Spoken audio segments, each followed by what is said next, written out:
This is the Work Smart Hypnosis podcast session number 86. Dr. Will Horton on Becoming Elite. Welcome to the Work Smart Hypnosis podcast with Jason Linett, your professional resource for hypnosis training and outstanding business success. Here's your host, Jason Linett.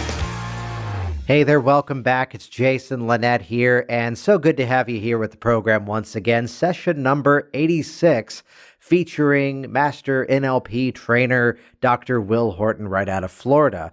I'd share that this is a conversation that I've been wanting to capture for quite some time, and you'll hear that we talk across themes of hypnosis, NLP, training, martial arts, acting, magic, exercise, passion, little bit of everything. I'd share that there's an insight that I'd share with you that the more, and you're going to hear more of this topic inside of this interaction, the more that we work on ourselves, the more that we achieve excellence in our own lives and bring that into our process, the more that we become the change in our own perspectives, it tends to open up the process a whole lot more. You know, it's an interesting interaction that many of you know me as I talk about how to get your business built, how to get your clients, how to run an effective, profitable career as a hypnotist. And it's always amazing how often I'm met with limiting beliefs from our community of life is abundant helpers, that to look at what we're capable of. It's how there's often this conversation, and this one popped up recently inside of a Facebook conversation, about Facebook forum, about can the hypnotist be overweight? Can the hypnotist be a smoker? Can the hypnotist have fears? And I think the answer is yes, absolutely. We do not have to be perfect to help a person produce change. I forget where I first heard the quote, but the phrase was, who has sold more diet books, Dr. Phil or Paris Hilton? And it's where, you know, inside of this process, to say that it's working rather than it's just worked is effective. That being said, you're going to hear Will hit on the theme of first impressions are things that cannot be regained. So as much congruency as we can bring to the process, the better. You know, I'd share on that topic, I've had clients come into my office and reference they had been to other practitioners, and I'll edit the statement just to comfortably say they were not referring to people in my local market. So don't play the pointing game. But they had been to hypnotists that very clearly, whether it was the fact that they smelled smoke on them, they were overweight, they were talking of their own fears. Well, we'll leave the specifics out of it, but they lost some faith inside of the process. And it's that question of, I've actually had a client look at me and say, if this stuff is so effective, why are you not this multi-billionaire? Why are you not achieving these things? So it's this perspective that we are all on our path towards our own improvement. And as you're going to hear inside of this conversation with Will Horton, that it was through learning NLP and then subsequently learning hypnosis, helping him to overcome addiction, helping him to produce changes in his life. And then discoveries such as martial arts and acting, whether for theater, whether for film, and the things that come back into the process. So if I had to give you a specific action step to take, other than listening to this outstanding content that you're now about to integrate into your life, would be to take that bit of a survey. Take a survey of your own life. What are those things that you are currently doing to improve yourself? You know, and I don't want the answer to be, well, I just bought this product. I just signed up for this training. And yes, I can jokingly say, unless they happen to be mine, then go right ahead. No, but it's that phrase of what things are you doing to improve yourself? What things are you doing to grow as an individual? What areas of life are you finding greater discipline at, and how is that influencing your life around you? I'd personally share that there's something that I was oddly enough inspired by in some way through conversations with Will, and we hint at this inside of this conversation. I want to keep the topic a little bit more broad, but the concept of what I've really gained from the mindsets of strength training, that it's something that I've been passionately doing now for going on about a year. And the specific style is what's referred to as progressive overload, where You gradually are increasing the weights. As you hit a certain number of desired lifts, that's when you increase the weight. So it's a progression system where you're slowly adding more weight and gradually getting stronger. And there's an interesting theme that really has been ringing true inside of it. That style that I do, one school of thought would say do a lot of volume. The other school of thought, which the next is what I do, is where it's based very much on letting the body recover. I do a very heavy lift for anywhere between 6 to 10 reps, and then I take a break for like 4 or 5 minutes. So I could be in the gym for about an hour, and I maybe have only worked a total of 7 or 8 minutes. It's a very minimalist approach, and yet in the past year, the strength gains and the body recomposition changes have been outstanding. So the thing that I bring to this conversation, though, is that this idea of progressing. So the goal is to hit what they call a PR, a personal record. But the moment you do that, you then set the goal higher. And it's interesting to point out that at the end of the week, I maybe will have done maybe upwards of 15 different styles of lifts throughout the week. But the phrase is not every single one of them is a personal record. However, there's always benefit somewhere in the body. We're either conditioning the body to maintain the strength, or we're training the body to increase that strength. So consider that as a metaphor. Consider that as a mindset inside of, well, first of all, the change process with your clients. And I use this consistently with my weight loss clients now, that everything has a result somewhere in the body. They could go to the gym, they could walk for 45 minutes, they've maybe burned 150 calories. Does that mean they could step on the scale and suddenly be 20 pounds lighter? No, of course not. They could be out to dinner and maybe they order this more appropriate portion size, appropriate choice than they normally would have done. Does that mean the next day they're on the scale 20 pounds light? Of course not. However, to work from this mindset that everything has a result somewhere in the body. Let's bring that into your business as well. That as we work on promotion, as we work on advertising, everything has a result somewhere in our business. And chances are, if you've been on anything social media in the last year, you've probably become aware of a man by the name of Gary Vaynerchuk, who's a bit of a social media marketing guru, outstanding speaker, outstanding presenter. Definitely follow his stuff. Really, really great guy. Check out his book. I think it's titled Jab, Jab, Jab, Right Hook, being found in a noisy social media world. And we'll link to the show notes of the link to that book. It's an outstanding read. And there's a time that I heard someone ask him, should I advertise on this specific platform? And his response back was, of course, first of all, well, how much does it cost? And it turned out to be not that big of an expense. Followed by, how many hours have you spent weighing whether or not you should do that? And the answer was quite a bit of time. And the response was, for the macro lesson of whether it works or not, it's worth the micro investment. And I love that as a mindset, that the macro learning from the micro investment. So it's how, kind of bringing it full circle, there I was at an NGH hypnosis convention years ago, and I've heard the name Will Horton, but I didn't know who he was. So going into a workshop and just noticing right away, this is a guy who gets it.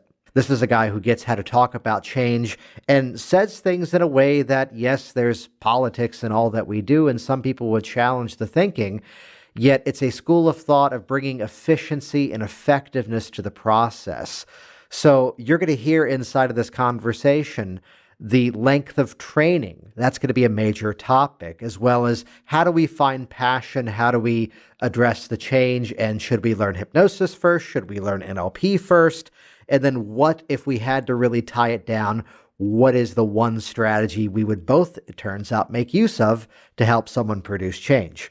It's all about producing a conversation. It's all about getting you to think differently about how we approach this process. So share your feedback. Go over to worksmarthypnosis.com and over at the show notes for this session, leave your commentary. In addition to that, leave your review on iTunes. We've got a whole bunch of brand new reviews online, and I tell you right now, that is the best way to help us spread the awareness of this program. So let's jump right in. This is Work Smart Hypnosis, session number 86. Dr. Will Horton on Becoming Elite. So the way that I usually begin this is kind of that superhero origin story approach, and I just hit the magic red button here a moment ago. So what was kind of that arc of how you first got into everything that it is hypnosis and NLP? Well, I kind of backed into it like a lot of people. My first experience with hypnosis was in high school, like a lot of people. I read a book called Hypnosis for Change, which is still published, by the way. And it used to have a yellow cover. And I remember I read the script out of it, the relaxation in a script, and it worked, which scared me to death. And so I didn't really pursue it. I made some self-hypnosis recordings back then. They were tape. To be honest with you, it was even before they had cassette tapes, but I made some self-recordings and listened to those. But it got, actually looking at it, got put on the back burner. And if you fast forward about 15, 16 years, after an addiction took away a couple of careers, I stumbled back into the hypnosis and the NLP, and in fact, the NLP first, because it was easier to find in the early 80s rather than hypnosis, because there were really no ways to get hypnosis training other than Gil Boyne out in California. There was really no trainings. So, but NLP was really cooking up. So I started taking NLP trainings, which reminded me of the hypnosis trainings I had. So that's kind of it in a nutshell. And what I found with the NLP and hypnosis, which go hand in hand, is it sped up like all the stuff I was doing to overcome the addiction. And it started me on a path, which, I'm still on, of doing the hypnosis, the NLP, especially with the emphasis on addictions and a couple other things. So that's kind of how I got into it. And I did go back and get, my master and my doctorate degree in clinical psychology, and I'm licensed, but I mostly tell people I practice hypnosis and NLP because it works. And I'm still doing that. In fact, now I'm, starting a new addiction treatment program that uses NLP and hypnosis at its core. So that's kind of it in a broad side. Yeah, and it's been a journey, I'm sure, of your own practice working with clients, as well as the style of training and the spreading the information that's out there. Is there a specific story that kind of comes to mind of working with, whether it was a client or even a student, in terms of really imparting this information and something that kind of sticks out as, wow, this is great, this is why we're doing this? Well, yeah, I like I say, I kind of backed into this. I didn't really ever intend to do this kind of stuff for a living or anything. But I started doing some volunteer work at an alcohol and drug treatment center. Actually, it was a detox center back in the mid-'80s. And there was a couple people there that were constantly going through the detox because they couldn't seem to sober up. And, everybody's working with them. They're doing what they normally do. And then one day I was there just doing some volunteer work, hanging around. And I started talking to them on the side, and I ran them through a couple of NLP patterns that worked for me. And it just seems to shift them. And they had the same kind of experience where I did, where, it's like everything just went like that, a click. And it was like everything started to make sense. And so that let me know that this was the proper way to do it. And it augmented everything else, whether it was a 12-step program or psychotherapy or whatever somebody's doing. This was actually the key to get them to change quicker. And I couldn't understand why it wasn't done more. And then right after that, I was at that treatment center helping out, doing some stuff. And we had a guy there who was one of the counselors, and he'd been sober for a long time, but he chain smoked cigarettes. And you got a picture, this is the mid-'80s where you could smoke anywhere. And this guy literally smoked like 3 packs a day. Every room he had a cigarette burning. Anyway, he goes to one of the Holiday Inn guys, right? Back when those were popular, the people that used to do the stop smoking weight loss, which I've done hundreds of those. But he goes to this guy, and he goes to the stop smoking thing, comes back, and he's not smoking.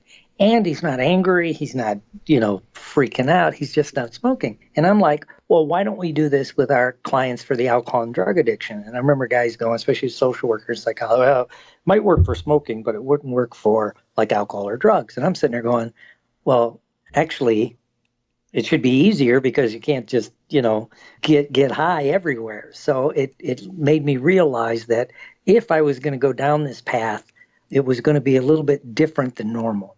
So let me ask you this, because there's often this game, I'd say, from both sides of an us versus them, which I'm seeing a lot less of that than I think what a lot of people in the hypnosis profession would talk about. That, in the past couple of weeks, there's been several referrals from psychologists, psychiatrists, even specifically a psychiatrist here in my office as a client. So how would you draw the line, if there is any, as to the differences, as to the approach, as to what the value is from one school of thought of the psychology into the hypnosis and NLP world? Okay, it's a great question, and it reminds me of one other thing. I remember when I was first really getting started, there was still a big divide between the hypnosis world and the NLP world that now is totally gone. They're kind of interchanging, if you will. But in the clinical world, I think we're seeing a radical change, especially in the last couple of years. And I've been a psychologist since '99, licensed, and what's happening is I see a much more open thing. As long as people, stay, as like the organizations would say, stay within your scope of practice. Don't make these outrageous claims that you hear some people making, that, I can cure cancer, or I can do this, or I can do that. If you stay within it, because a lot of your psychologists, especially things for like stop smoking, weight loss, stress management, and that, they're happy to refer out because they don't really do that in their practices. Their practice is much more mental health oriented anymore, and so they're constantly looking for places to send people, especially for, again, like I said, the stress management, the smoking, and weight loss, and even addictions. They're sending people out because they can't do that in their office. And as long as a hypnotist or an NLP presents themselves professionally, can talk coherently, and understand some of the research and some of the proper terminology, I've never seen people have a problem with it. So then how would you describe, let's go from this direction. What would you say is, just in terms of the perspective of creating change, how would you draw that line differently between the one school of thought and the other? Well, I think, the psychotherapy world attacks it conscious downward, right? Cognitive behavioral, rational emotive, it all starts with the conscious, and then through the conscious mind it's almost like repeat, replace, and it begins to filter down from a conscious, where most of us, the hypnosis and the NLP world, kind of bring the change from the inside out. But we are seeing a change where I'm beginning to see some of the hypnotic techniques more and more integrated into clinical psychology with the advent of things like, rapid change therapy, brief therapy, things like that. Because, it's born in the NLP or the hypnosis world, and then it gets incorporated into the psych world because, the insurance now, they don't give people unlimited visits to their psychologist. So the psychologist has to affect some change rather quickly just to keep going. So they're adapting more and more of our skills. So I think we're seeing kind of a merge, and we'll see what really happens as, all the changes that are on the horizon begin to ripple through. Yeah. So I mentioned before we jumped into recording that I had a little bit of a roadmap of where I wanted to take this, which let me just give the best headline to this, which is let's talk about hypnosis by talking about everything that's not hypnosis. Okay. And I mean, similar to the NLP world as well, that there's something that I've picked up from your trainings over the years that I think is a message that many people in hypnosis and NLP and really any specific profession often need to hear, which my take on it is to be a human outside of your work. How's that for an introduction? To have a life outside of what we do. So, but it's how I've seen you pull in themes of martial arts, your military background. So kind of give us and even nowadays in terms of the acting work that you've been doing as well, and even themes of things that you've become interested in. I'm going to leave the cowboy out of this conversation. Why are you laughing at that? No, now you have to explain this. The cowboy thing. Yeah, well, that's returning backwards, as they say. But well, I always believe that, when someone first gets into hypnosis or NLP, they usually get into it for something happened. They get exposed to it. They see it in a stage show. A lot of, probably 60% of our people that get into it have some kind of personal change where an NLP or a hypnotist help them do this change quickly. So that brings that personal, drive to learn it. And of course, once you first get involved in it, there's all that passion. Whenever you learn anything, when it's new, there's passion, there's drive, there's, oh my God, I can't get enough of it, which is wonderful. But what happens, the way your neurology works, eventually that passion is going to subside, right? It's just the way your neurology works. It cools, it slows down, and then, that's where you see people get burned out and they kind of they lose interest and they drift away from the field.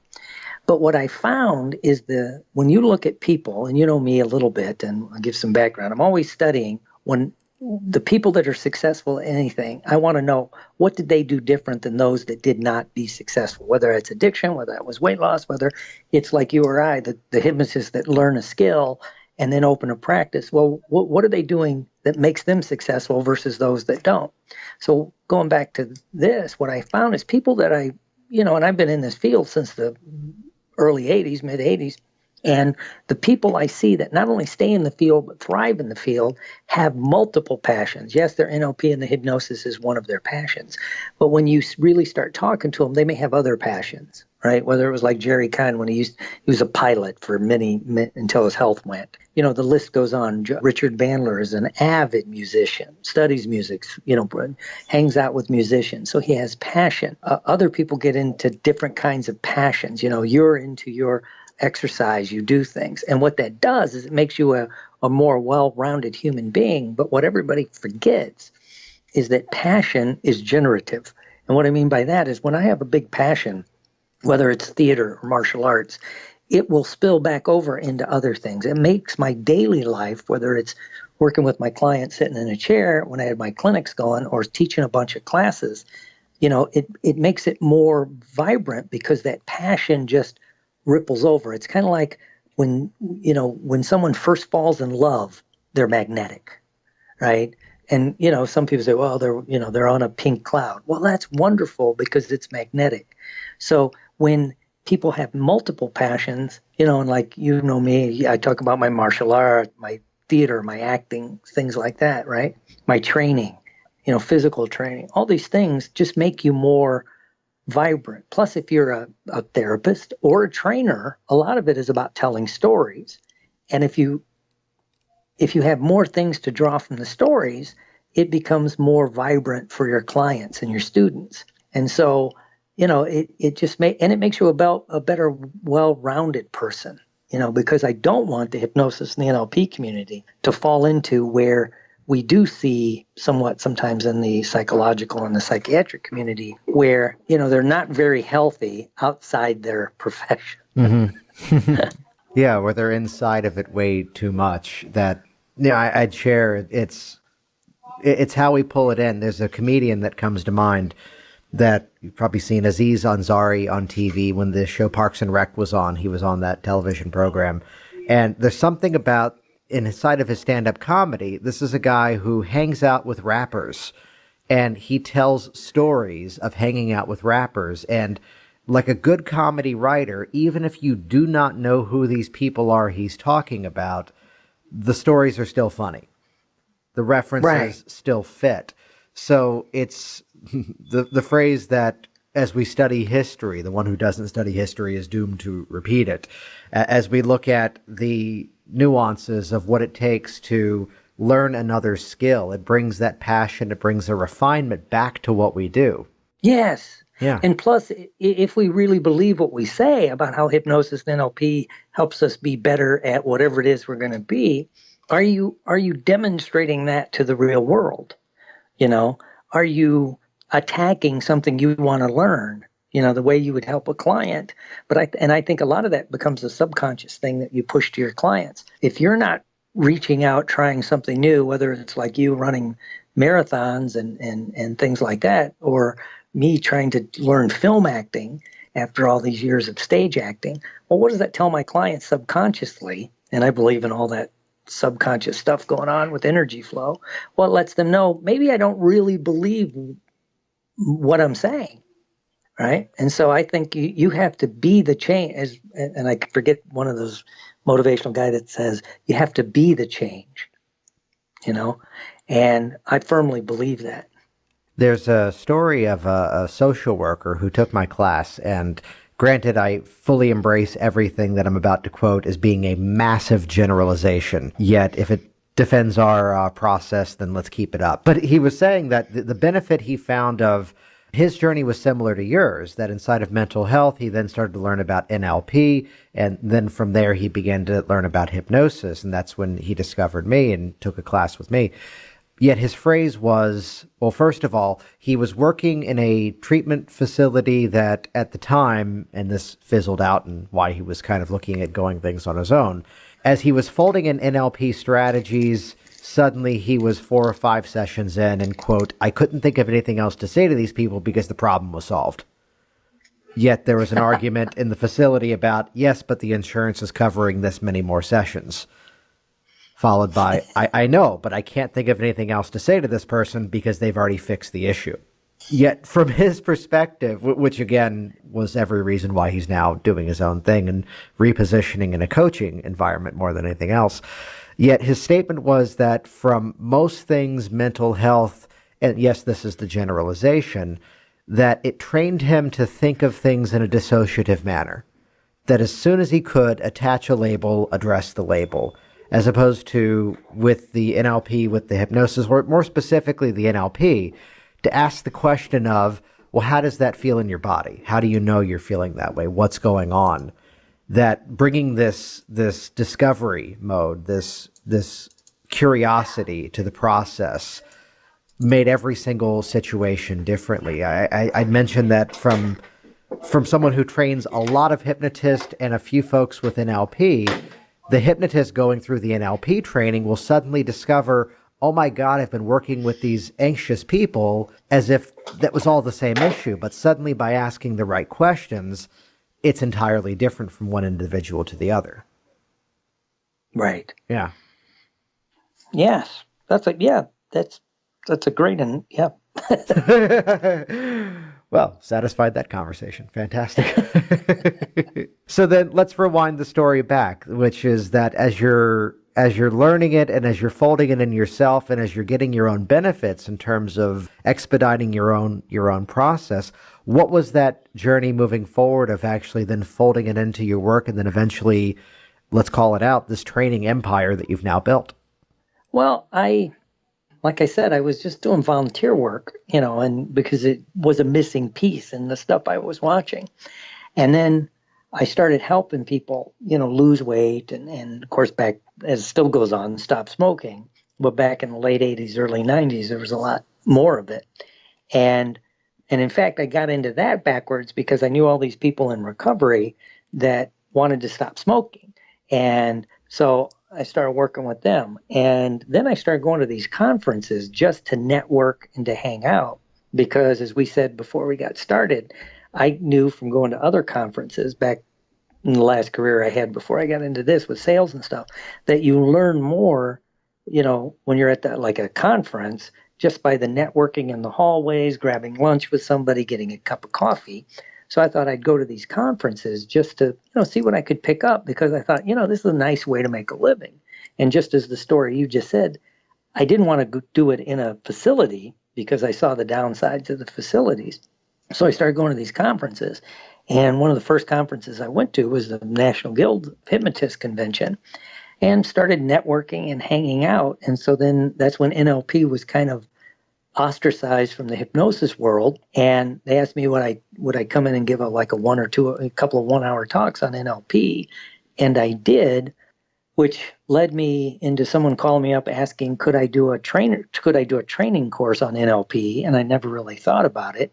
And so I kind of started doing that. And again, it was like one of these wonderful things that happens. I didn't start out with the goal of doing this. It's just that no one else was doing these shorter, more intense NLP trainings, especially for people that were already hypnotists or addiction counselors. So they didn't need, a 28-day program where to me it's like very repetitive and boring. So, and they already understood, especially the hypnotist, the subconscious aspect. So I kind of put together that program, and it's been a wonderful journey. And then much like yourself, the other thing, when I looked at the elite trainers, when I decided, well, if I'm going to do this, the people that are successful, why are they successful and other people not, right? And so when I looked at it, what I found were the successful trainers had some kind of theatrical background, much like yourself being a magician. And you look at like a lot of the hypnotists that were very good back in the day, especially those that did trainings, they all come from the magic world, the Orman McGills and things like that. And then even now, when you look at some of the top, and Richard Bandler being a musician, things like that, because they understand the showmanship involved to be an elite trainer. Yes, you're training you're training information and technique, but you also have to entertain, whether you want to call it the conscious mind or whatever we want to call it. But if you're entertaining, it makes it much more powerful. And of course, the biggest, the 800-pound gorilla on the block is Tony Robbins, who, if you've ever seen him, he imparts great information, great knowledge, and great change work, but it's entertaining. So when I started doing it, I thought, so I'm going to have to make this entertaining. So I broke it down and basically looked at it like, how would you put this together? So not only is it entertaining at the conscious level with the jokes and with the music and the things that you're doing, but you're imparting stuff at the subconscious level, and that, again, when I look at the trainers that seem to make it, they understand that you're constantly doing those two things. Where I've been into some trainings, God love the people, the information's wonderful, but it's, you have to take toothpicks and prop your eyes open. I think right? the proper phrase is from the cartoon Family Guy of somebody throw a pie already. Yeah, or the other way, they're all. It's all entertainment, no content. Yeah, it's all sizzle, no steak. So it's that constant balance. So that's kind of how I got into it. There's an approach to that, which oddly enough, I think I'm trying to come up with a specific name in the magic community. And of course, maybe 1/10 of this audience will correct me on this. It was either Darwin Ortiz or Eugene Berger. And the phrase was, you go to a concert and every song is not a ballad. There's the upbeat song, there's the sad song, there's the kind of funny song. There's texture to all of it. And this was a theme that I kind of gained because my background was the magic led me into theater. And you learn so much more about, and I'm sure you might be on this side of it too now that you're in this direction of it as well, which is that by sitting in the rehearsal hall watching good directors and bad directors, you learn so much more about staging by watching it from both sides. But the scope of texture that is something that I think needs to really be addressed inside of not just the training, which is what we're talking about, but inside the process as well. That my theme of it is it's compounding on different emotional levels. That it's not just for the celebration of now that you're quitting smoking, you're going to be around for your children. But then here's this moment to laugh at yourself about how challenging you used to make this. Here's this moment to celebrate about how much better you're going to feel. And the same as inside of a training, we can just stand there behind the lectern and point out the facts and give the terminology and point to the papers on the wall behind us. Yet it's where throw in the story, throw in the metaphor, throw in the anecdote, that this is what really provides that well-rounded training and experience. And it's where it's the natural humor that comes out of producing change and learning. Humor not as in two Jews walk into a bar, but instead humor of the actual process of how we put it all together. Right. And it's like, when I studied theater and, it was one of the careers I drank away, but, one of the things when I started doing this, I was talking to somebody and they go, well, there's a reason why in theater, especially in like a big musical, right, they spend more time on the opening number and the closing number than any other part of the show, right? And why? Why is that? Well, if I don't hook, and when we look at movies now, especially with our attention span, and this is good for us as trainers, or even, with our clients one-on-one, is if you don't hook them within the first couple minutes, they're done, right? And so they spend all that time setting up what they want, and then you do all the good stuff in the middle of the show, and then you make sure you have a slam bam ending, and it kind of seals back everything that they're doing. And to use a musical analogy, they remember the songs, the highlights, the breakout songs, the showstoppers, but they also, at a subconscious level, remember all the things that went into it. And so I think it's the same way, whether I'm doing a training where, okay, I gotta grab their attention early, and then I gotta have this. And, you've heard me talk about how in the strategic use of humor, because it seals in a lot of the neurology, right? And unfortunately, a lot of people don't understand that. And I see a lot of trainers, and they make the same mistake in their therapeutic practice, where, yes, we deal with very heavy, and you hit on it brilliantly, which is, we can deal with some heavy issues that we're doing that. But out of that comes some of the funniest stuff you can imagine, right? And if your client or your students see that, then that's when the magic happens. As our friend Billy Schilling says, it's magic in plain sight, right? And that's, to me, that's what I one of the things I keep trying to bring into the field. So then let's get into specifics on it then. If it's the big opening number and then the big closing moment, how would you recommend the practitioner in the office harness that time more effectively? Well, everything we've said for years, millennia, that you can't make a new first impression. So when you first meet your client, how is it set up? And going back to what we said earlier, do you have passion in your life? Do they see that, my God, this guy's living life, or this lady, they're running marathons, or they're riding horses, or they're doing something with their life that makes your client go, in a roundabout sort of way, wow, that's cool, that's fascinating, And to use the transference issue, if we were studying clinical psych, right? It's like, I kind of want to be like them, right? So are you healthy? Are you vibrant? Are you a living example of what you're going to do?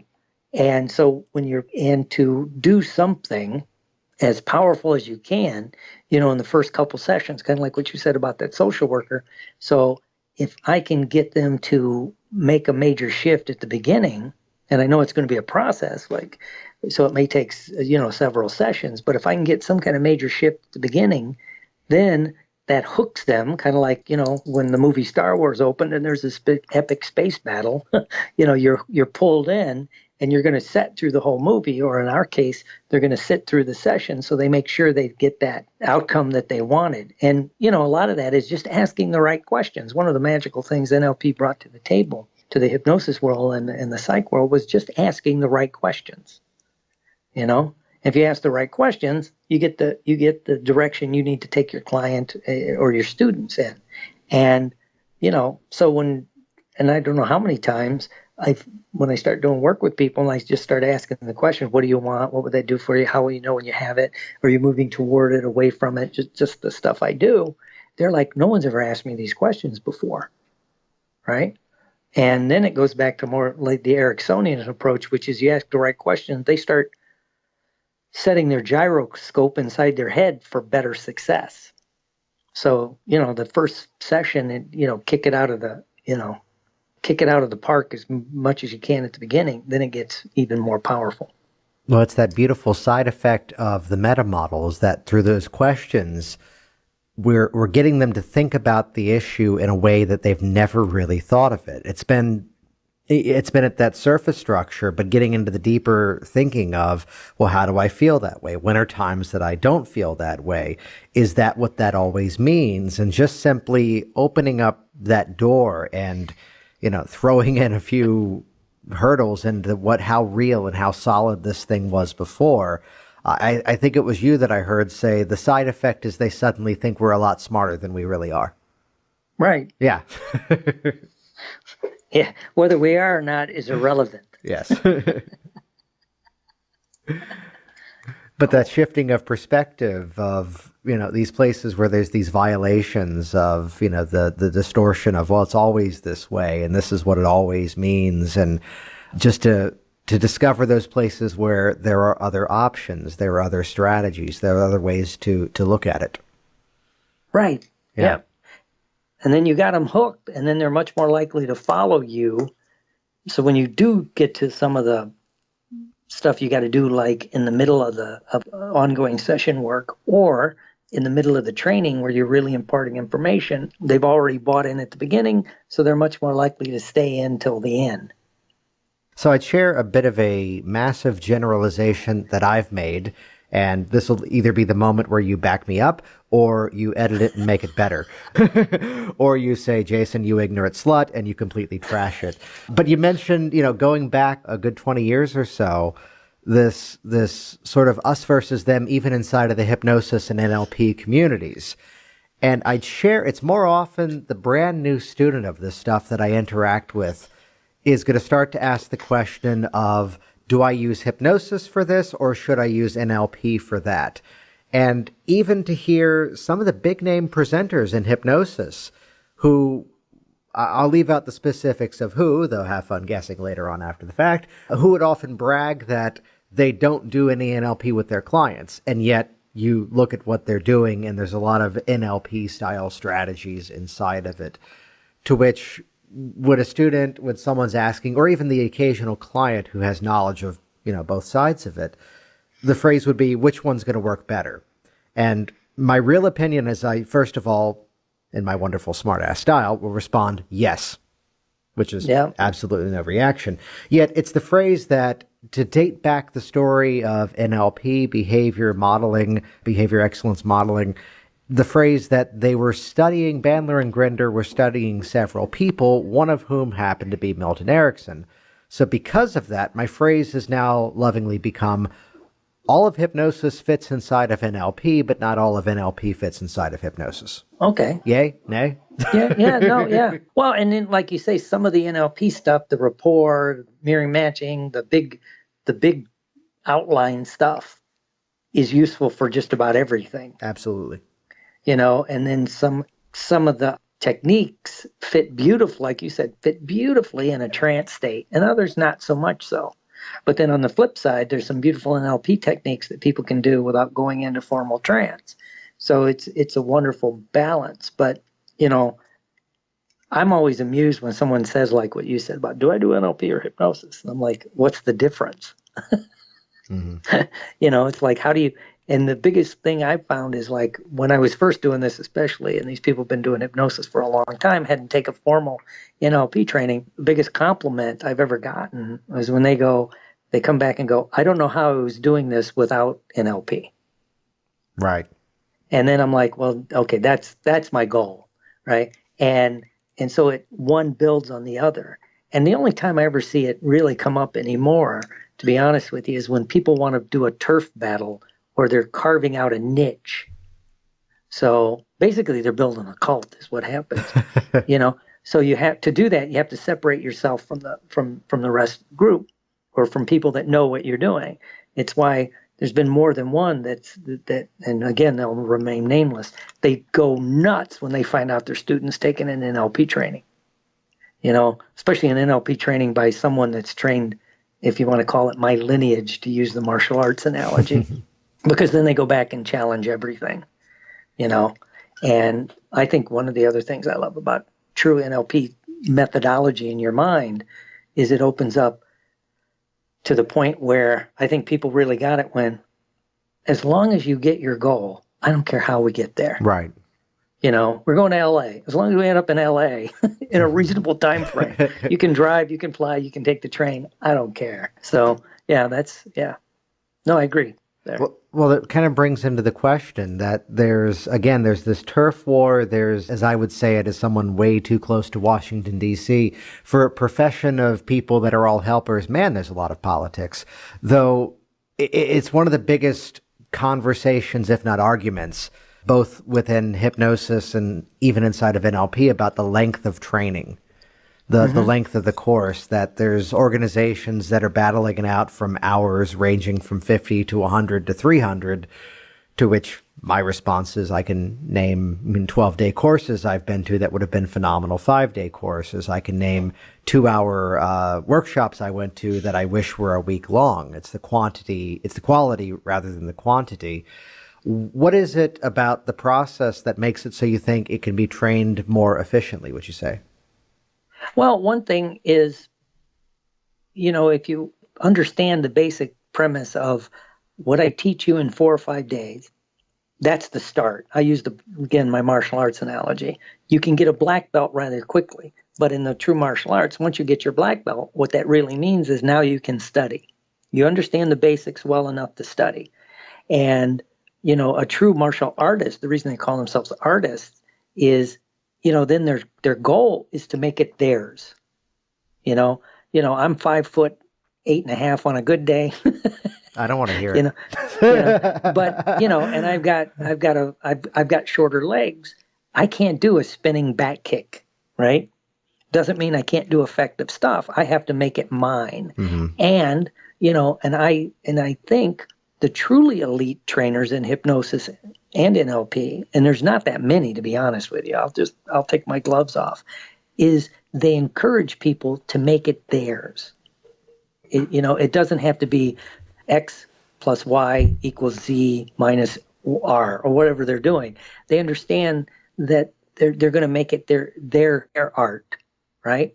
Much like as you're a magician, I can watch you do a trick, a gaffe, and you're going to do it totally different than like Chris Johnson. They're both excellent, but they're going to be totally different, even though it's the same trick, with the setup, with the delivery. The trick itself might be the same, or the illusion, right, be the same. And it's the same with what we do.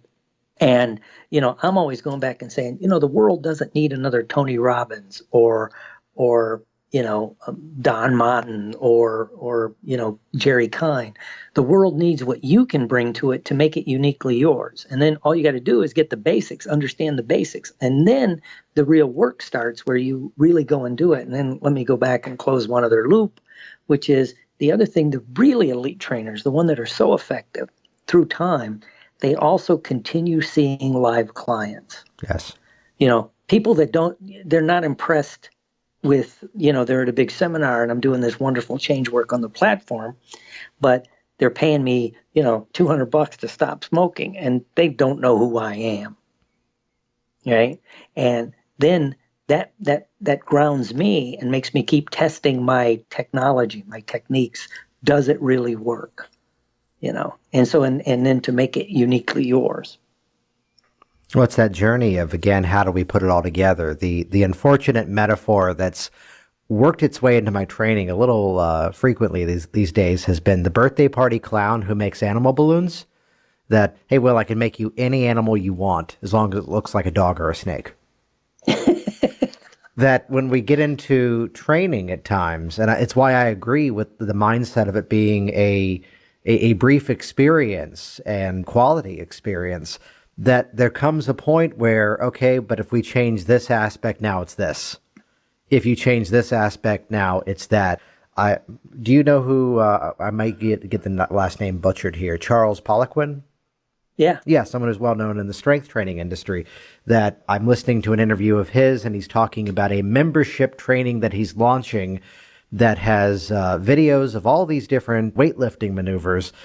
And on one side I'm listening, and it's this reference to, yes, there's 180 variations of the squat that we've now recorded. And I'm listening and going, at what point is it diminishing returns? At which point are we spinning the wheels? When if you can't do the first one right, why do we need another variation? Right. Yeah. That when it comes back to it, I mean, how so many of, again, it's through the modeling of human excellence that left behind a trail of replicatable techniques. Yet it's from that perspective that, okay, well, it's just this little shift to change personal history into reparenting, to change this into this other strategy, into this other strategy. And again, what do you want, kid, a dog or a snake? Once we understand the basic principles, that's where it becomes this more organic experience dealing with what emerges from what comes from that client rather than I'm now going to use this technique. Well, yeah, and what I've found, if the trainings that are too long at the beginning, especially the basic level, right, is they get so many techniques and so many things to do. Well, then when they sit with a client, they get stuck in the thinking stage. So I could do this, I could do this, I could do this, I could do this, I could do this, I could do this, I could do this. And they haven't reached the point where they're comfortable enough with, look, do anything, it's going to work, right? And then you can do more and you can do more. But, it's like, to use a sports analogy, you always watch when the only sport I follow anymore is football, but when a quarterback comes into the NFL, they always talk about simplifying the game plan, right? And not that they're not good, not that they're not going to be great, but then once they got the basics, and I just watched a game the other day, and the guy's been in the league 3 or 4 years now, and they're saying his skills have grown exponentially. Guess what? He's still throwing a football the way he threw a football. What it is, he's learned how to read the defenses. He knows what he's looking at, but that takes time. And I think for what we do as hypnotists and NLPers is get people the basic skills, get them out there working with people, and they begin to build on it and make it more nuanced, make it more covert, if you will. But that takes a little bit of time. And just like a lot of things, whether it's you're doing magic, me doing theater, martial arts, or guys playing football, you learn best in game time situations. I may get the reference wrong because I do not follow basketball at all, though I think it was LeBron James that is retiring, either recently retired or is about to retire. And again, I may have it entirely wrong in the name, so take the metaphor of the story and leave the details behind. But the phrase was that he was someone who was drafted back in the days of playing in college and then went into the professional leagues. And the way that he put it was, I'm older now, I'm slower, and I probably wouldn't get hired by the teams that I'm on now if I was going out today. Yet I'm definitely playing smarter and I'm playing better than I ever have. So the strength may have gone down, the speed may have gone down, yet the intelligence behind the game is what's really enhanced. Yes. Yeah. So then here's the get off the fence moment, though I know the answer is that in many of your trainings, you've combined the two into one specific product. If someone was pressed and they had to make a decision, they could either do NLP first or they could do hypnosis first. How would you respond? I would say take a good basic NLP course, because we spend more time on the rapport, on the information gathering, and then on the just awaking, what I would almost call waking hypnosis techniques, just like the new behavior generator without formal trance. And then when you take a formal hypnosis course, you'll see how it easily folds into that.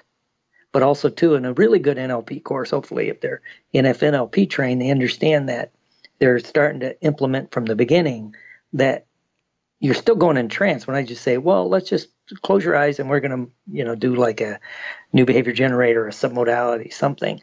I understand, and I train my students to understand, they've already gone into light trance at that moment. And, making the more formal trance add on. So I would say take an NLP class from a competent trainer first, and then kind of roll into the hypnosis. And of course, I know overseas, a lot of the people, they train they walk their students through like what would basically be a basic NLP course. Then they jump right into the hypnosis course, and they do that in like a 10-day training. So that, to me, that's the perfect world. I'd share my favorite experience of that, which is sort of my schedule these days is that for every 3 hypnosis trainings, I'll do 1 NLP training, and one's actually starting here in a couple of days. And again, all of hypnosis fits inside of NLP. Not all of NLP fits directly inside of hypnosis, yet can be applied to hypnosis. Let's modify it then. The fun would be that I would get people signing up for the NLP course, as is the one starting in a couple of days, that don't necessarily fit into the context of sit down, close your eyes, let's do a process, as is most often what comes from the hypnosis training.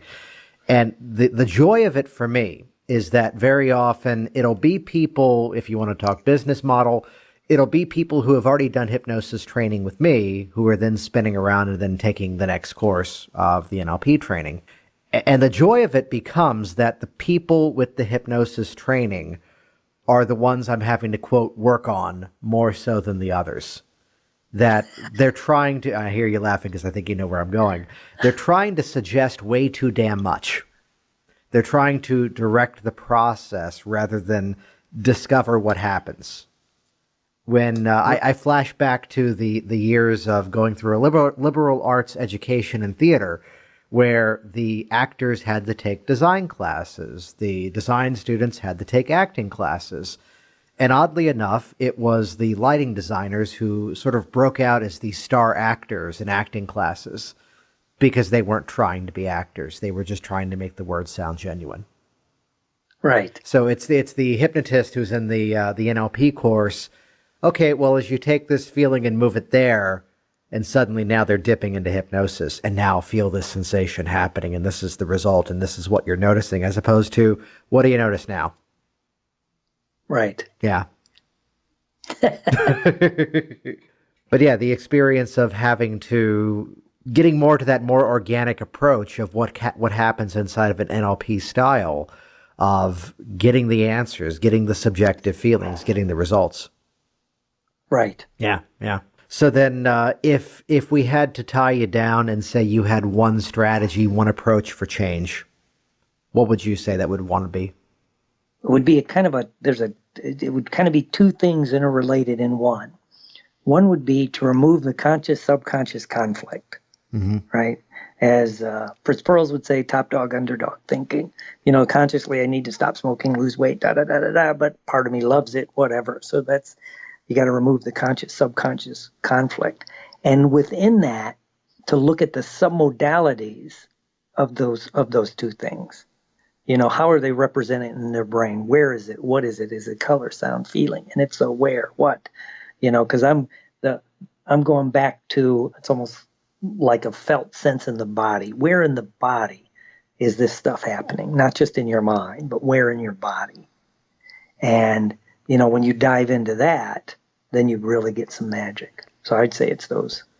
And oddly enough, similar answer, that of working inside of the submodalities, that as we get into unpacking the reality and shifting the reality, it's where my go-to strategy, if there's a client that I'm working with and just something isn't budging, it's not to appeal to the, let's call it the Freudian history of where did this come from. It's not to appeal to the even a benefits approach of where it's all going. If there hits a brick wall in terms of this thing ain't shifting yet, let's just shift the reality of how real this thing once was. Right. Yeah. So then what's in the works these days? What's the focus? Because I know there's a major project that's taking great shape and growing in terms of working with addictions in a new format, right? Right. It's the livefreetraining.org, www.livefreetraining.org. And it's an online alcohol and drug recovery program. We're calling it training. And, what I did was I went back and looked again at talked to probably a couple hundred people that have had experience in recovery. So they've recovered from alcohol and drug addiction, whether it was through a 12-step program, therapy, a religious conversion. Some people got into sports, some people went to school, some people got into their family. But I was trying to figure out, why did these people succeed and other people don't, regardless of whether they went to treatment or not, right? Because some of the current research says you have pretty much the same statistical chance of really recovering from alcohol drug problem by going to the best treatment center in the country, or one of the best. You can argue which one's the best, but going to a top flight treatment center, or walking into a therapist's office, or a 12-step meeting, or just cold turkey. Statistically, there's not much difference, right? So when you look at that, you go, what's going on here? And again, it has to do with what we were just talking about. They have enough leverage with themselves. They get rid of the conscious-subconscious conflict, and they begin to restructure their submodalities around the addiction and around the recovery. And so then it starts them on a different trajectory. And we're doing it online just basically because I believe you do better getting better where you are. A lot of people would say you need to get well where you got sick, because you see people, they go away to treatment for 28 days and they do wonderful in this closed, loving environment. And then they go back home and the crap hits the fan, as they say, and they end up relapsing. But if you can get better where you are, it can be more ongoing, because then you can resolve the relationship issues, the other issues, and all that in real time. And so that's why we're doing what we're doing. So it's taken off. So I'm doing that. And of course, I still do the NLP trainings. I don't do as many as I used to, because I have trainers such as yourself all over the country and the world doing the trainings. And I've kind of stepped back from a lot of the first line trainings. You see me at like the National Guild, and I'll do 1 or 2 trainings a year down in Florida. And other than that, I'm kind of stepping back, because for an art to grow, you need the younger people to really take it to the next level, right? And so I want to step back and be more the professor emeritus kind of guy, and encourage the young trainers and the young people doing this. And then not necessarily physically young, but young in the field. And to go out there and do it, because I'm really doing the addiction work and some PTSD work. And, that's my 2 focuses. That's where, again, allowing it to grow. And then I'm sure there's been times over the years of things being not for the sake of business, but just more productive, and then taking a step back and then coming back into it. That there have been times I know where you've been more actively running an office, and then time away from that, and then back into it once again. That we come in again, and it's back to that basketball quote of playing smarter. Right. Yeah. So we're things from a different perspective. Yeah. Exactly. So that's what's the URL for that again? www.livefreetraining.org. Or, of course, if they have other questions, www.nfnlp.com. And they'll see you on that site and a bunch of other people as trainers and active and pushing the field to the next level.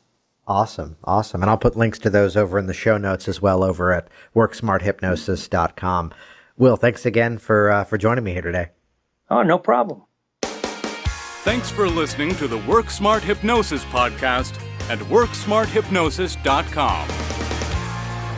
Jason Linett back here once again. And as always, thank you so much for listening. Thank you so much for your support. Head over to worksmarthypnosis.com and check out the links, the show notes, the trainings that are offered over there as well. You can also check out, as Will referenced, www.nfnlp.com to find information about his organization with NLP trainings, to find my specific training that's easy to track down. I'm in Virginia and I teach NLP, so that's virginianlp.com. More details over there, as well as Hypnotic Workers, though coming up very soon in Las Vegas, the Master Hypnotist course. Myself, as well as Sean Michael Andrews, joining together for 6 days of Master's Levels Hypnosis training in Las Vegas. We've got some outstanding promotions linked to that, some outstanding hotel deals as well. Join us. Check that out at masterhypnotistcourse.com. See you next time. Hey there, it's Jason, and I want you to be one of the first to find out as we upload amazing new content. So do this right now. Click the subscribe button right here on this video. That's going to link you to our YouTube channel here, and you will be the first to find out as new resources and downloads are made available. Do it now.